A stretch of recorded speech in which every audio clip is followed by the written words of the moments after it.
Euh, je vais commencer, si vous voulez bien, par faire un petit tour de l'actualité européenne, parce qu'il se passe plein de trucs en ce moment. Comme ça, vous aurez une petite idée d'où on en est, de ce qui peut se passer dans le futur le plus proche. Il faut savoir que ça peut maintenant péter à tout moment, parce qu'en réalité, bah, il y a beaucoup de tensions divergentes en Europe en ce moment. Mais en même temps, ça peut quand même durer assez longtemps aussi, lié au fait que, bah, d'abord, quand on discute avec des européistes convaincus, on se rend compte que c'est vraiment une idéologie, l'européisme, un caractère, c'est un peu une foi séculière, quoi. Quand vous discutez avec des européistes, ils vous disent ah là là, mais on va quand même pas revenir en arrière. Ah là là, mais on va quand même pas défaire ce qui a été fait. On va pas revenir vers le passé, etc. Ils ont pas l'idée qu'il pourrait y avoir quelque chose derrière qui puisse être un nouveau concert des nations européennes plus traditionnel comme c'était le cas avant. Voilà. L'autre raison pour laquelle ça peut éventuellement péter, c'est que, pardon, l'autre raison qui fait que ça a tendance à tenir, c'est qu'il y a des enjeux financiers qui sont des enjeux énormes en fait. C'est vraiment une Europe du capital qui a été bâtie, et à partir de là, eh ben, tous les gens qui y ont des intérêts feront absolument tout pour que ça n'explose pas. Voilà. Malgré tout, on voit un peu de tension de tous les côtés. En premier lieu, le Brexit. L'Union européenne est en train de négocier avec la Grande-Bretagne le Brexit. La façon dont ça se passe, c'est pas glorieux en fait. Il existe dans les traités un article 50 qui prévoit la possibilité d'une sortie. Donc en principe, la Grande-Bretagne a activé un article du traité. On devrait, en bonne intelligence, négocier un accord qui soit le meilleur accord pour tout le monde et ne pas juger de sa volonté de sortir ou de rester. Mais ce qui se passe en réalité, c'est que l'Union européenne est fermement décidée à punir le Royaume-Uni, un peu à la manière dont elle a puni la Grèce en 2015. Sauf que ce sera beaucoup plus difficile parce que d'abord le Royaume-Uni n'est pas dans l'euro. Donc il n'y a pas les moyens techniques qu'a utilisé par exemple la Banque Centrale Européenne en 2015 ou la BCE, activée par l'Eurogroupe, avait mené une action offensive très, très dure vis-à-vis de la Grèce. Et quasiment dès le début, quand Syriza est arrivé au pouvoir en Grèce, d'emblée, la Banque Centrale Européenne a fait savoir qu'elle allait mettre les banques grecques sous pression. Et donc, elle avait des possibilités techniques de rétorsion qu'on n'a pas, que l'Union européenne n'a pas avec le Royaume-Uni. Mais les Européens se montrent très durs. Le négociateur en chef, c'est un Français, Michel Barnier. Sa numéro 2, c'est une Allemande. Bon, et ils sont là à vouloir punir ce pays. Et l'accord qui a été trouvé est un peu curieux parce qu'il implique que le Royaume-Uni reste finalement ce pays qui voulait regagner sa souveraineté va en avoir moins. C'est-à-dire qu'il va rester dans le marché unique de manière inchangée, sauf qu'il n'aura plus voix au chapitre pour l'établissement des règles. Donc ça va être un peu compliqué pour Theresa May de faire adopter cet accord. Moi, je pense qu'il ne sera pas adopté par les communes et qu'on se dirige peut-être vers une sortie dure, un Brexit dur, ce qui va amener beaucoup de problèmes et de chaos. Voilà. Pour le Royaume-Uni, mais aussi pour l'Union européenne, sachant par exemple que dans le cas de la France est un pays qui a intérêt à conserver des bonnes relations avec le Royaume-Uni parce que c'est l'un des seuls pays au monde avec lequel elle est en excédent commercial. Donc on a beaucoup à y perdre. C'est un partenaire majeur dans le domaine de la défense. Voilà, on aurait pu souhaiter quelque chose de plus gagnant-gagnant, quoi. Ensuite, autre foyer de crise, l'Italie. L'Italie a semblé vouloir engager un bras de fer avec la Commission européenne sur son projet de budget. Pour la toute première fois, la Commission européenne a rejeté le projet de budget d'un État membre. Parce qu'il faut savoir que dans le cadre d'un calendrier qu'on appelle le semestre européen, la Commission contrôle les budgets, donc il n'y a plus de possibilité souveraine d'adopter le budget de son choix. et la Commission européenne juge que le déficit prévu par l'Italie est trop important, alors même qu'il est dans les clous des 3%, mais pour la raison que la dette de l'Italie est très très importante. Voilà. Donc la Commission a retoqué ce budget. Les Italiens avaient l'air très intransigeants au début, et puis il y a 1 ou 2 jours, ils ont fait un geste. Ils ont prévu finalement un déficit budgétaire de 2% au lieu de 2,40. Ça m'a un petit peu étonnée, mais alors je ne sais pas comment l'interpréter. Il y a plusieurs options. Soit ils cherchent à gagner du temps et ils se préparent à quelque chose de plus dur. Il faut savoir que dans l'entourage du gouvernement italien, il y a beaucoup d'économistes eurosceptiques. Ils en ont mis à plusieurs postes de responsabilité. Alors, il y a le dénommé Savona, qu'il voulait nommer à l'économie, mais qui est finalement aux affaires européennes. Il y a un secrétaire d'État, dont j'ai oublié le nom, qui a écrit un bouquin sur l'incompatibilité de la monnaie unique avec la constitution italienne. Donc un secrétaire d'État. Le président de la commission finances du Sénat et celui de l'Assemblée nationale sont 2 économistes assez connus pour des écrits dénonçant l'euro sans ambiguïté. Donc est-ce qu'ils gagnent du temps pour s'appuyer sur ces gens pour préparer une sortie, pour préparer un plan de sortie, ou est-ce que tout simplement l'Italie va jouer à Tsipras, c'est-à-dire en dernier lieu se coucher? Je ne sais pas, on va voir. Quand il s'est agi de la Grèce, moi j'avais eu beaucoup d'espoir dans la Grèce et j'ai été très déçue, donc j'évite de faire des plans sur la comète.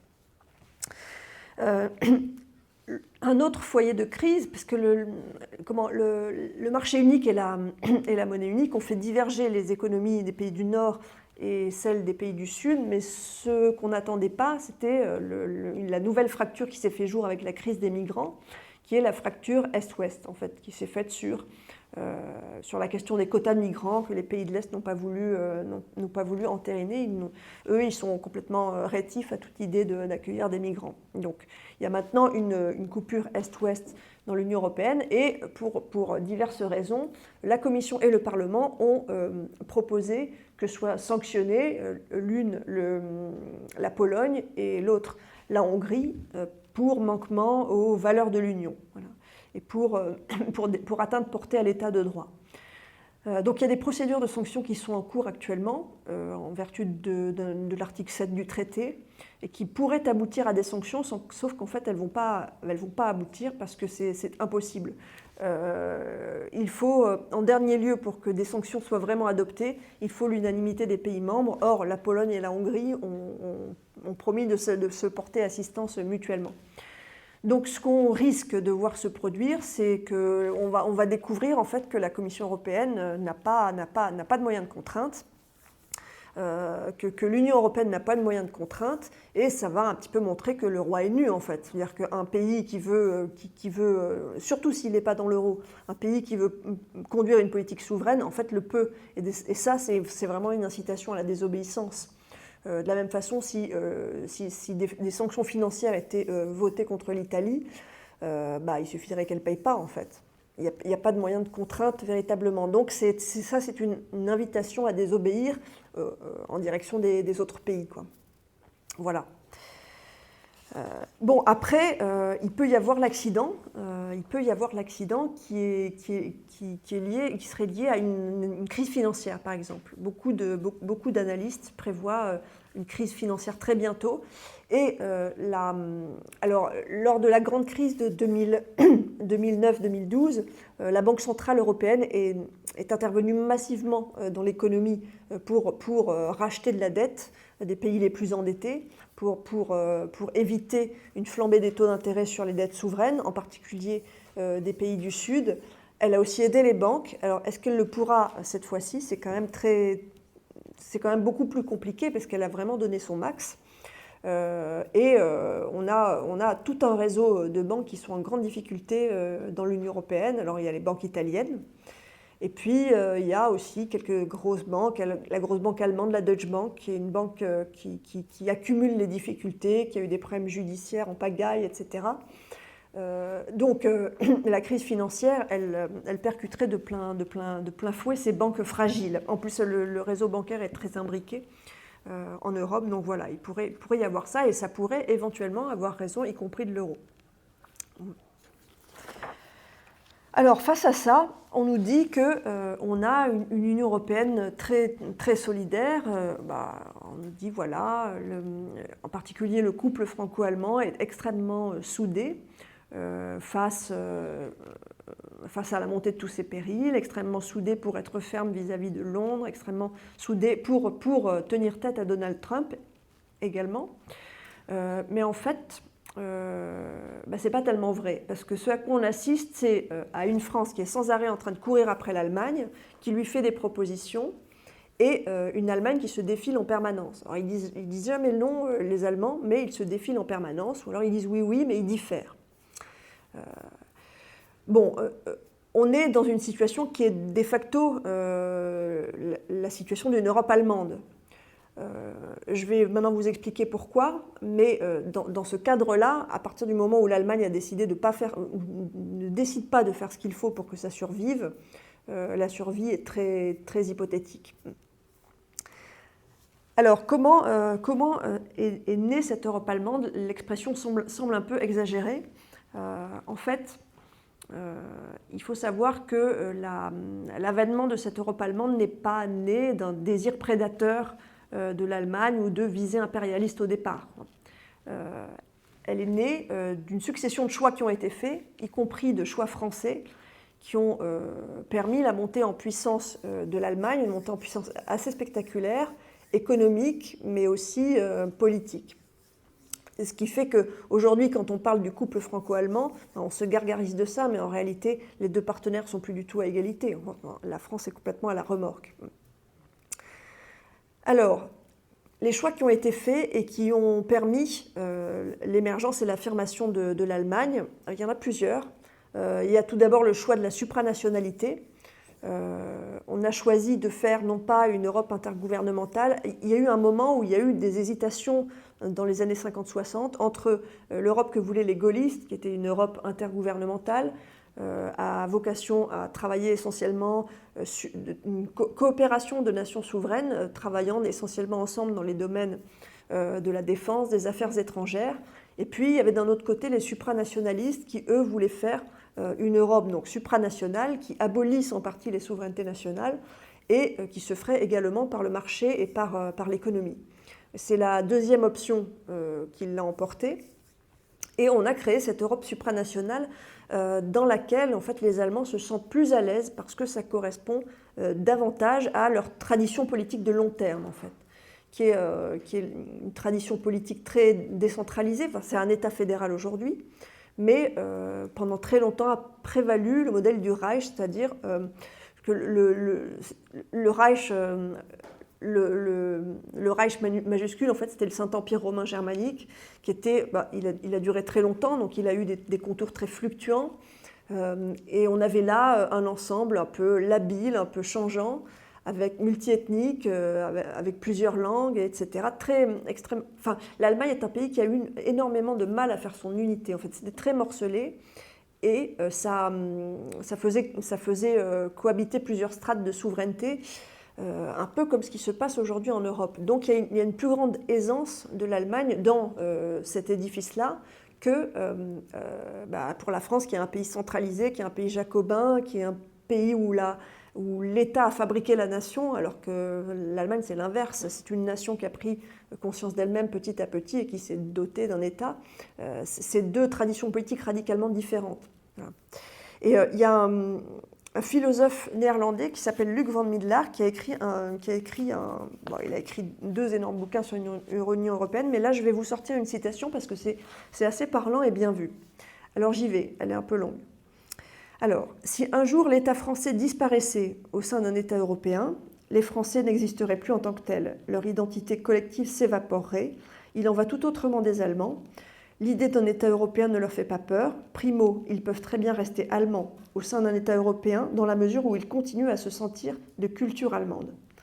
Secondo, vivant eux-mêmes au sein d'une république fédérale constituée de plusieurs niveaux, il leur est assez facile d'ajouter une couche européenne. Et la couche européenne, ils l'ont épousée avec beaucoup de facilité. En fait, si on regarde aujourd'hui les institutions, enfin, l'Europe communautaire, les institutions en tant que telles, elles sont très, très largement dominées par l'Allemagne. À la différence notable de la BCE, la Banque Centrale Européenne, dont le gouverneur est italien, mais il va bientôt changer. Alors, les Allemands ont montré de l'intérêt pour le poste, mais je pense que finalement, ils vont plutôt se concentrer sur la conquête de la présidence de la Commission. Et que ce sera peut-être un Finlandais ou un Néerlandais à la tête de la BCE, mais ça reviendra au même, on reviendra à une politique monétaire très orthodoxe, très dure. Mais à la différence notable de la BCE, les autres institutions, alors quand on regarde par exemple le Parlement européen, c'est très frappant. Le numéro 2, le secrétaire général du Parlement européen, celui qui s'occupe de toute l'administration, est un Allemand. Quand on regarde les groupes politiques, sur 8 groupes politiques, d'abord il y en a 4 sur 8 qui sont présidés ou coprésidés par des Allemands. Les 2 plus gros sont présidés par des Allemands, c'est-à-dire le groupe SED et le Parti populaire européen. Voilà. La Commission européenne n'a pas encore un président allemand, mais ça pourrait arriver après les européennes de 2019. Et de toute façon, le secrétaire général est un Allemand qui a énormément de charisme et de pouvoir. Donc il est vraiment moteur au sein de la Commission européenne. Il a été nommé en violation de toutes les règles de nomination habituelles à ce poste. Et peut-être bientôt la Commission sera présidée par un Allemand si le candidat du PPE actuellement déclaré parvient, si les conservateurs arrivent à l'emporter. Il y a d'autres organismes, le mécanisme européen de stabilité, qui est le mécanisme, la structure qui vient en aide aux pays en difficulté, qui accorde des prêts, est présidé par un Allemand. La Banque européenne d'investissement est présidée par un Allemand. Enfin, tout ça, c'est quand même, quand on rentre dans le détail, c'est quand même assez frappant. Et donc, c'est cette strate européenne qui a été surinvestie par les Allemands parce qu'ils se sentent à l'aise dans cette structure. Voilà. Mais l'Europe allemande, on la doit aussi à un certain nombre de choix économiques, dont certains choix ont été faits par la France. Et ces choix économiques ont permis à l'économie allemande de distancer toutes les autres. Alors ces choix, le premier d'entre eux, ça a été la transformation du marché commun, qui naît du traité de Rome de 1957, en marché unique, à la faveur de l'acte unique de 1986, qui est un traité de dérégulation, et qui a fait, c'est la Commission, c'est Jacques Delors qui a porté ce traité. Il a fait au départ, avant le traité, il y a eu un livre blanc pour poser le cadre du futur traité, et ce livre blanc a été piloté par un Britannique, un proche de Margaret Thatcher. Donc tout de suite, on sent un petit peu on sent bien l'orientation du truc. Et ben c'est sûr que l'orientation du truc, c'est très néolibéral, c'est-à-dire que on est passé d'un marché commun au sein duquel circulaient librement les seules marchandises, à un marché unique au sein duquel circulent librement les travailleurs et les capitaux. Voilà. Donc, le truc a complètement changé de nature et ça a généré un phénomène de polarisation économique que je ne vous explique pas en détail, mais grosso modo, le pays le plus industrialisé au départ, c'est-à-dire l'Allemagne, s'est enrichi, et toutes les périphéries, le capital productif est allé se loger là où il y avait le plus d'industrie.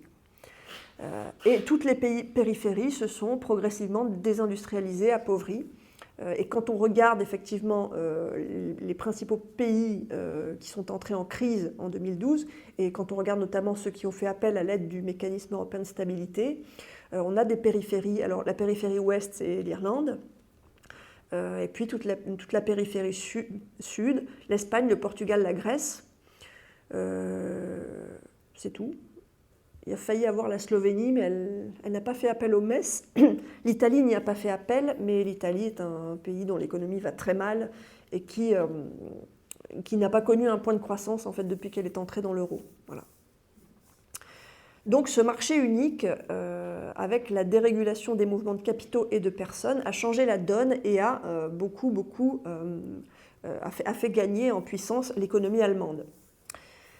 Comme si ça ne suffisait pas, ensuite il y a eu l'euro, et ça, l'euro, c'était clairement une volonté française, parce que, en fait, quand il a été question que l'Allemagne se réunifie, toute l'Europe a flippé, et en particulier la France. Voilà.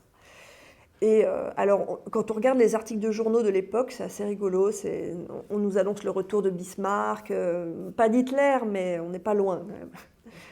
Donc tout le monde a flippé et Mitterrand a pensé qu'il allait pouvoir jouer un bon coup et qu'il allait pouvoir priver l'Allemagne du Deutschmark en fait, sachant que le Deutschmark, c'était pas seulement à l'époque, c'était pas seulement un instrument de puissance économique, c'était aussi quelque chose d'identitaire en fait. Il y avait véritablement chez eux ce qu'ils appelaient le patriotisme du Deutschmark, et Kohl l'avait dit à Mitterrand avant la création de l'euro, il lui avait dit chez nous, vous avez encore droit au patriotisme. Nous, chez nous, on n'y a plus droit étant donné notre histoire. Donc, le Deutschmark, c'est notre étendard. Donc, et les Allemands ont eu beaucoup de mal à se défaire du mark. Et comme la Bundesbank a énormément résisté, c'est assez marrant de voir ça, vraiment, parce que les arguments qui étaient avancés par la Bundesbank à l'époque sont tout à fait transposables aujourd'hui. En fait, ils ont vu ce qui allait se passer, en particulier l'appauvrissement de l'Europe du Sud, le fait qu'on allait être obligé de mener des politiques qu'ils qualifient, eux, de laxistes, etc. Donc ils avaient prévu le coup et ils n'en voulaient pas, la Bundesbank. Or, Kohl, pour pouvoir faire sa réunification à marche forcée, au rythme qu'il souhaitait, etc., a acheté un peu le droit de le faire en acceptant l'euro.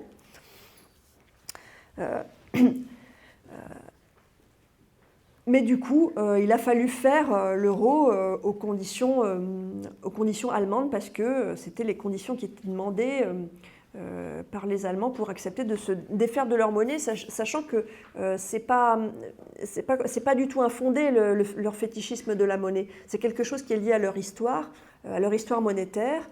Par exemple, faut savoir qu'au XIXe siècle, il y a eu en France une stabilité monétaire relativement longue, alors que l'Allemagne a eu du mal à faire son unité politique et elle a eu aussi du mal à faire son unité monétaire.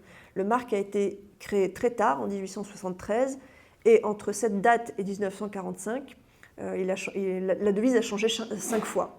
Voilà. Donc ça explique cet attachement à la stabilité monétaire.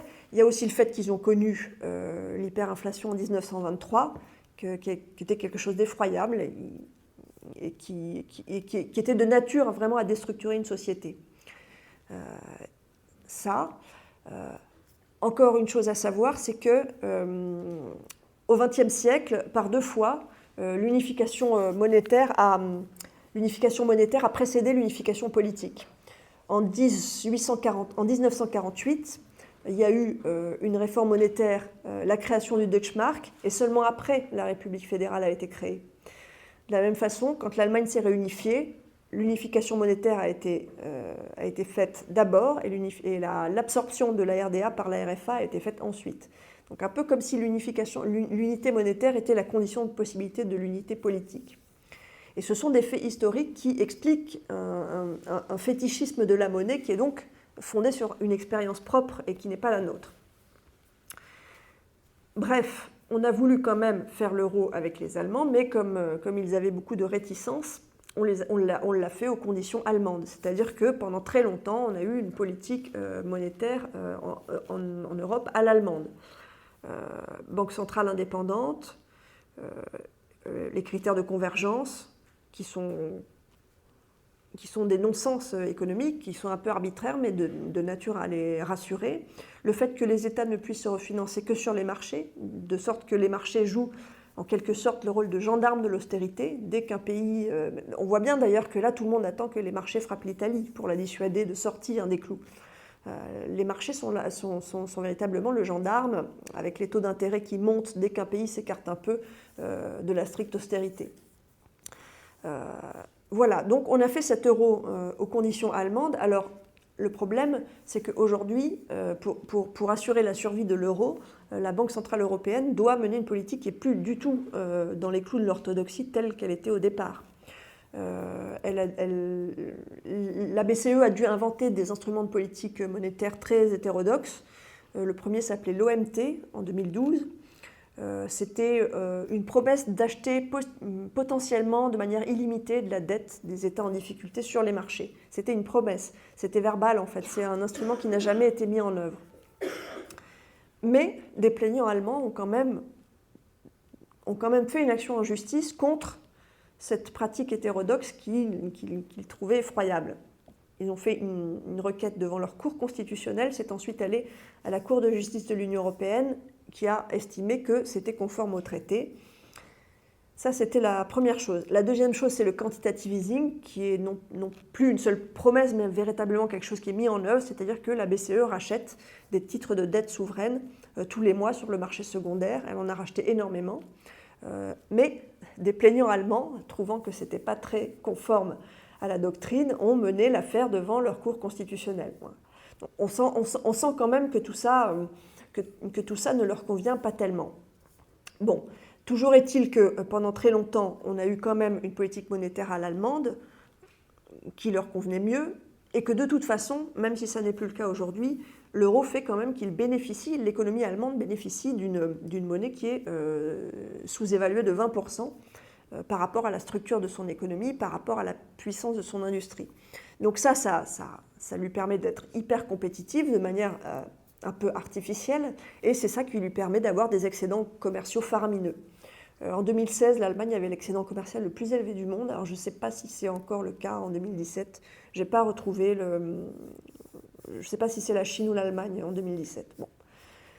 Toujours est-il que voilà, le marché unique, l'euro, tout ça a généré cette superpuissance économique allemande. Et puis, il y a eu une autre chose, c'est les élargissements à l'est, en 2004-2007. Les pays d'Europe centrale et orientale sont rentrés dans le marché unique.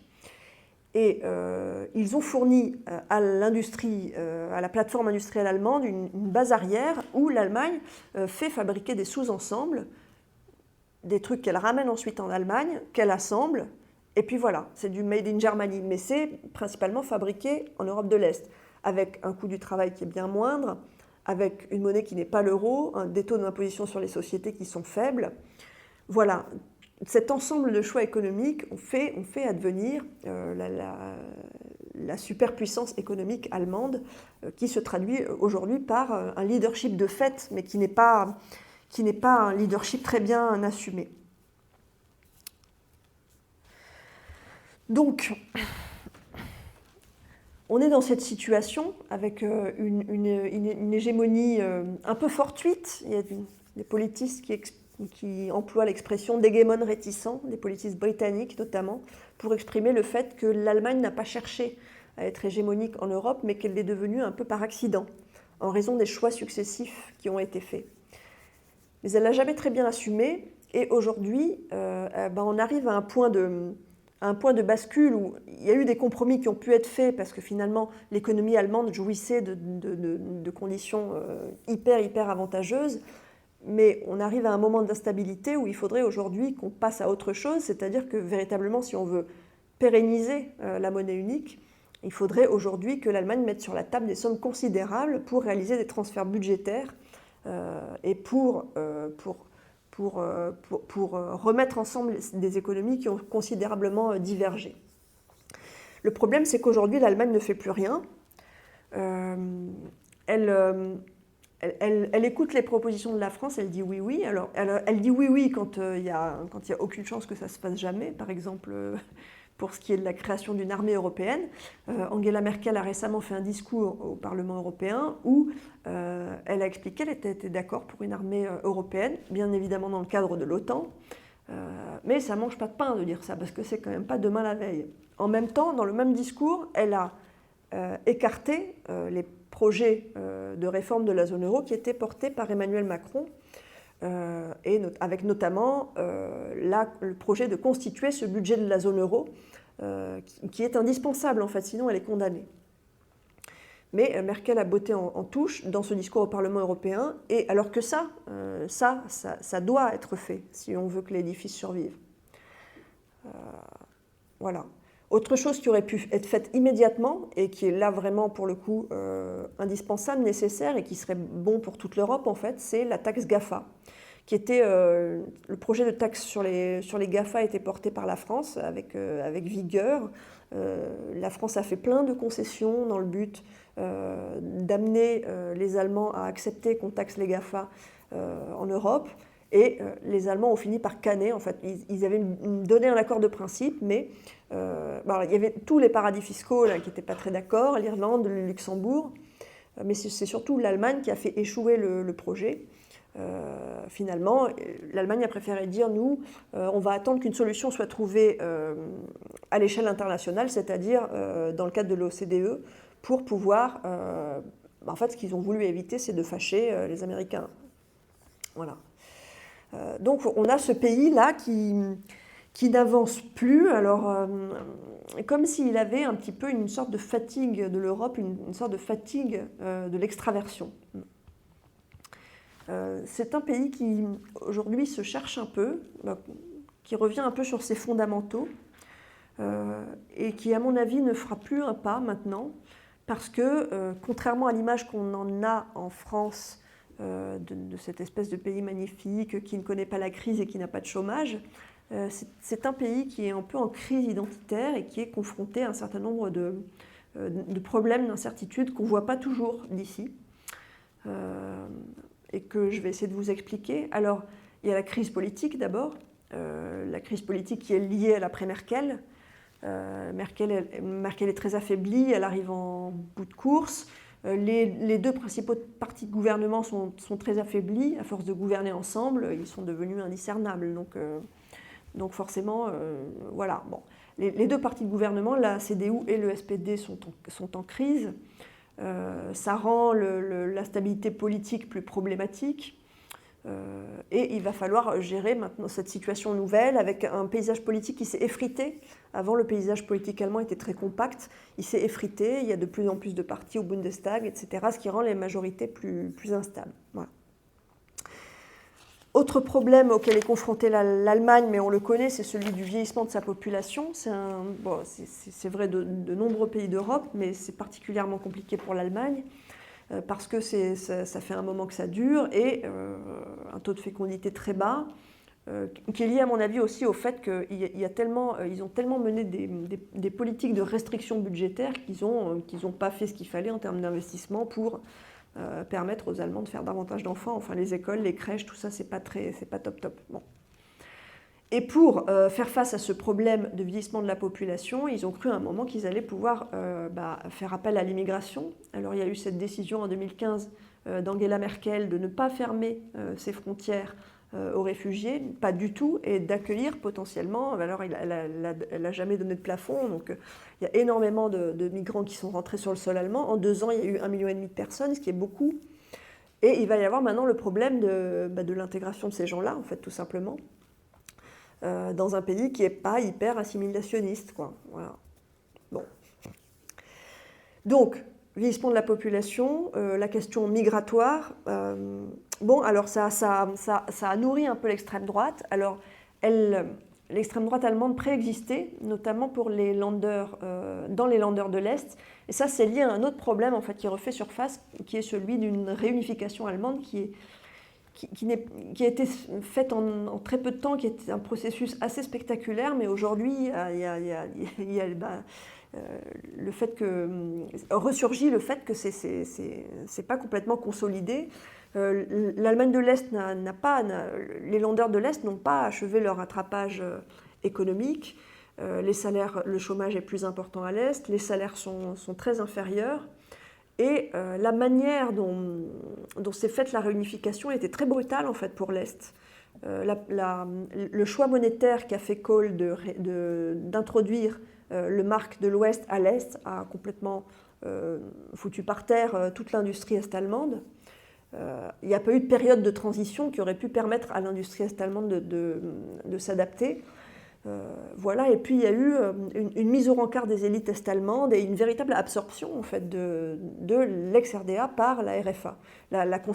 Ils auraient pu faire une nouvelle constitution qui aurait été adoptée par tout le monde. Non, non, ils ont préféré étendre la constitution de la RFA à la RDA en considérant qu'en fait ce n'était pas un État mais que ce n'était qu'un panel de Länder. Donc il y a un sentiment d'humiliation. Et plus la question économique, la question sociale, qui font que, effectivement, maintenant, il y a l'extrême droite est quand même assez puissante dans les Länder d'Allemagne de l'Est. Autre problème auquel est confrontée l'Allemagne et qui lui fait peur, c'est la détérioration de la relation avec les États-Unis. Une relation qui est très structurante, parce que les États-Unis ont été les parrains, en fait, d'abord de la création de la RFA. C'est eux qui ont, pour ainsi dire, créé le Deutschmark, en fait. C'est eux qui ont initié la réforme monétaire qui a permis la création du Deutschmark en 1948. Donc, le mark et la RFA sont nés sous parrainage américain. La réunification s'est faite un peu, pas tout à fait de la même façon, mais les États-Unis ont été les premiers à dire qu'ils étaient OK, qu'ils étaient favorables à la réunification allemande. Donc, il y a une sorte de sentiment que c'est le parrain.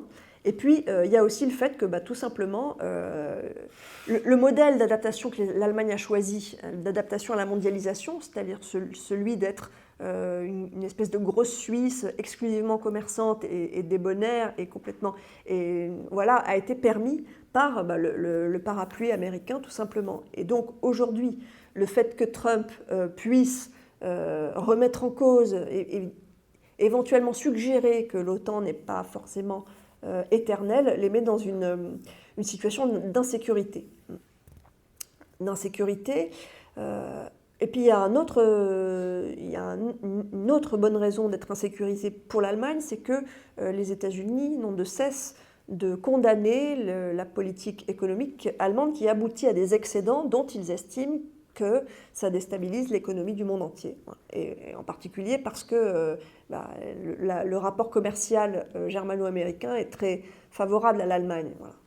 Donc Trump attaque à la fois sur l'OTAN, attaque à la fois sur les excédents allemands, et ça perturbe beaucoup en Allemagne. On se demande bien ce que va devenir l'Allemagne à l'ère de Trump. Bon, c'est la raison pour laquelle, à mon avis, ils ne feront plus rien en Europe. Parce qu'il va y avoir une nécessité, mais comme tous les pays en fait, qui ont été les sociétés ont été corrodées en fait par des années de néolibéralisme, et aujourd'hui on voit bien qu'il y a une aspiration des populations à plus de protection et que beaucoup de pays reviennent un peu sur leur quant à soi, l'Allemagne n'y échappe pas. Alors les conséquences pour l'Union européenne, elles sont à double tranchant. D'un certain côté, on peut considérer que le marché unique, la zone euro, tout ça, ça reste quand même un cocon protecteur à l'intérieur duquel l'économie allemande est hyper prospère. Mais en même temps, il y a ce problème qu'aujourd'hui, pour que ça vive, il faudrait faire un pas de plus vers le fédéralisme budgétaire, vers la mutualisation des dettes et des excédents. Et ça, je pense qu'ils ne sont pas du tout prêts à le faire et qu'ils ne le feront pas. Ce qui condamne à terme, à mon avis, la zone euro. Je poursuis ou c'est trop long ? 5 minutes ? Bon, juste un petit mot sur le positionnement de la France dans la relation avec l'Allemagne. Il est très bizarre. Vraiment, on a des classes dirigeantes françaises qui n'ont de cesse de courir après l'Allemagne. Le philosophe Pierre Manant a écrit un article que j'aime bien citer dans le Figaro, c'était il y a 1 an à peu près, où il expliquait que la France se trouvait dans une sorte de transe amoureuse avec l'Allemagne. Et que l'Allemagne ne partageait pas cet amour, qu'elle était courtoise, mais qu'elle avait déjà fait savoir qu'elle n'était pas d'accord pour s'accoupler avec nous. Ce qui est vrai. Donc la France continue à... Bon, alors là, ça va peut-être un peu changer avec ce qui s'est passé récemment dans l'actualité française, mais il y a ce désir de s'accoupler avec l'Allemagne qui, pour moi, un double motif. À la fois, l'Allemagne est le modèle qu'on aimerait pouvoir imiter. Les dirigeants français rêvent d'implanter en France ce qui a été fait en Allemagne sous Gerhard Schröder, à savoir les lois de dérégulation du marché du travail, qui a créé un véritable marché du travail à deux vitesses en Allemagne. Il y a beaucoup aujourd'hui de travailleurs pauvres, de temps partiel contraint, de CDD, etc., qui sont liés à... C'était relativement protecteur, le capitalisme rhénan à l'origine. Mais le marché du travail s'est beaucoup néolibéralisé à l'initiative de Schröder et finalement, les lois Hartz elles ont été portées au pinacle par tous les... Il n'y a qu'à voir ce qu'en disait Sarkozy, ce qu'en disait Hollande. Clairement, la loi El Khomri, les ordonnances Pénicaud en France, c'était d'inspiration de ça. Et il y a ce désir d'imiter ce modèle où finalement les populations se prennent dans les dents des réformes structurelles extrêmement dures et où elles disent rien en fait. Et en réalité, je pense que les dirigeants français aimeraient pouvoir avoir la possibilité d'une population sans gilets jaunes qui accepte de se laisser martyriser sans broncher, avec ce respect des hiérarchies qui est lié à l'histoire allemande. C'est un pays qui s'est unifié sous la conduite de l'aristocratie terrienne prussienne et qui en a gardé... C'est Norbert Elias qui dit ça dans un énorme bouquin sur les Allemands, qui dit que l'Allemagne a gardé de cette manière particulière de naître au monde en tant que nation un certain nombre d'archaïsmes, le respect des hiérarchies, une certaine dureté qui est liée à l'histoire, parce que voilà, l'unification allemande s'est faite de cette manière-là, sous l'impulsion des aristocrates terriens de Prusse, alors que dans beaucoup d'autres pays, c'est la bourgeoisie libérale et démocrate a pu prendre le pouvoir au XIXe siècle. Voilà, donc l'Allemagne, c'est un peu le modèle rêvé de ce peuple auquel on peut infliger des réformes structurelles dures, et puis c'est la contrainte extérieure aussi qu'on invoque. On nous explique qu'il faut faire des réformes pour regagner la confiance de l'Allemagne. Donc il faut regagner la confiance de l'Allemagne pour qu'elle accepte de faire des réformes de la zone euro que de toute façon elle n'acceptera pas de faire. On utilise cet argument, l'argument de l'Union européenne. L'Union européenne prescrit que, ou alors l'Allemagne veut que. Voilà. Dans quelque chose qui est de l'ordre de la servitude volontaire, c'est la contrainte que l'on s'est choisie. Voilà. Alors, qu'est-ce qui va se passer maintenant ? Moi, j'ai l'impression qu'il s'est passé quelque chose quand même après les Gilets jaunes. Je ne sais pas comment vous avez trouvé le discours de Macron. Moi, j'étais très étonnée. Il avait l'air défait. Et les annonces qu'il a faites sont de nature à pétarder le critère des 3%, y compris pour la France. Qui va dépasser, qui va être ce que j'ai compris, c'est qu'on allait être à un déficit de 3,4 si la croissance correspond à ce qui a été prévu. Or, vraisemblablement, elle est en train de ralentir.